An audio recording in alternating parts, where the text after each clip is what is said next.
What is going on, everybody? Welcome back to the channel. Aftersound here, bringing you Splinterlands content every single day. We also stream right here on this channel every Tuesday, Thursday, and Sunday morning, so come by and say hello.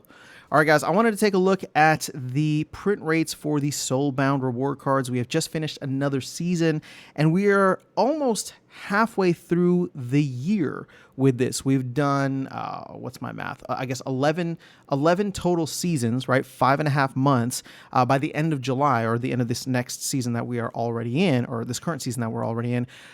We will have completed 6 months worth of Soulbound reward cards. So where does that leave us, considering the fact we have seen a massive decline in the overall player base? A lot of that is bots, or were bots, hopefully. And of course, with the recent change in the SPS staking requirement, I do think we're probably seeing a ton less reward shares being earned at all levels, which probably means there's less chests, less rewards overall. So if we just take a quick look, again, this is, I'm just doing very basic math here, essentially multiplying it by 2, where that would get us by the time we reach the 1-year mark. And that would put, the commons probably between, 4.4 to 4.5 million. And for context, the Pellicores were printed to full print, which were 8 million, right?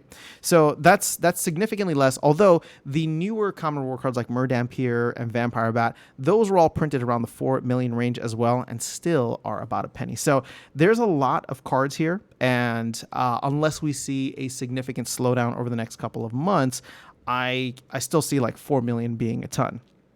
Now, when we look at the rare cards, this will put us at about 1 million, which is significantly less. Now, the older reward cards did not get the full print rate all the way to 1 million. Their full print rate was supposed to be to 2 million. I'm sorry, but they did print a little bit over 1 million.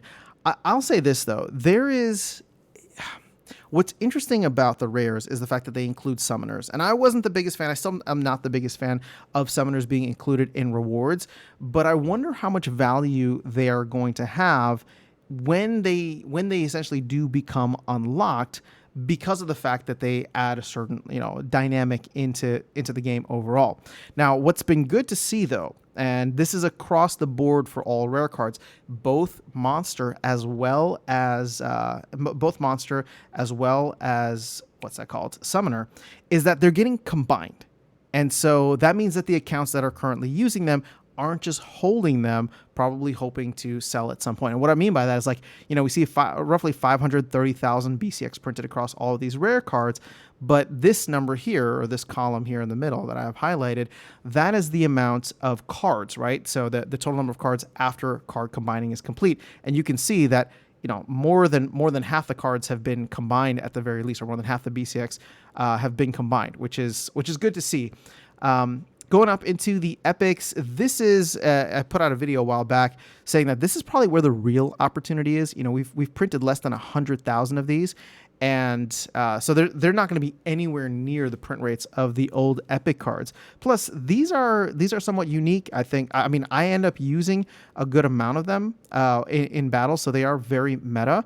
And as you can see right now, I mean, there's less than 100,000 BCX printed, but also less than 56, 57, 58,000 cards in total for these. So we may see, right, about 200,000 BCX printed.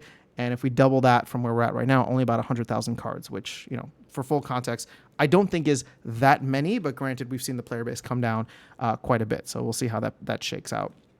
And then finally, the legendaries, these have slowed down. I mean, I'm struggling to get mine. It's about 23,000 right now across the board here. You multiply that by 2, we'll probably be close to like 46, anywhere from 46 to 50,000 if we see any kind of uptick. But as I said, with the SPS staking requirement coming in, I'm expecting a lot of these to slow down significantly. What I think I'll do between now and the next video is come back and reference this and see. We'll have a full season to see just how much they ended up moving in proportion to the previous 11 seasons that we had. And I'm sure we're going to see a significant shift downwards. But ultimately, I'm not as worried about the print rates of these cards now. And we did get the passing of the proposal to require there to be a DEC burn, or a DEC and voucher burn, in order to be able to get them used on land.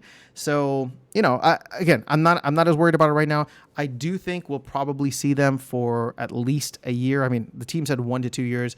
My guess is that it'll probably be closer to a year, depending on when they decide to get a promo set, if that's going to happen, and then of course Rebellion out. But I'm sure they would want to launch new reward cards around the time of Rebellion, not necessarily with Rebellion, because that's going to shake up the meta like crazy, but they could. Let's put it this way: my prediction is, if this promo set doesn't come out very soon and ends up coming out later on in the year, and Rebellion gets pushed to sometime maybe early next year, which is kind of how I'm feeling right now. If I had to make a prediction, we will probably end up seeing these last for longer than a year, because I'm sure there's going to be, like, let's say Rebellion comes out early next year, then these would hit 1 year at the end of January 2024. And so if we're going to get Rebellion around that time, I would assume that we would probably get a shift in reward cards sometime maybe in Q2, maybe Q3. Again, all depending on where the print rate is for these cards overall. But, there's a lot of champion level players who are starting to max theirs out. And the conversation about what we can do with extra cards, I'm not one of them, but the conversation of what players can do with extra cards that they start getting is starting to happen now. So my guess, and this is just pure speculation, is that even if we won't see new cards until sometime either beginning to middle of next year, we may see some opportunities to unlock certain cards or have some benefit for them. If we're already going to get them for land, if you have a lot of champion level players that all of a sudden it's just like, hey, I got another common card or a legendary card, it's not fun for me anymore, right? Like, my rewards don't mean anything because I have a fully maxed deck and now I'm just getting extras of all these cards. That could push the conversation, and that could happen sometime later this year. So we'll see how it all shakes out, but I'm curious to know your thoughts on this and how your own deck has been growing, your Soulbound reward deck. Otherwise, I'll catch you all in the next video and see you around the game. Take care.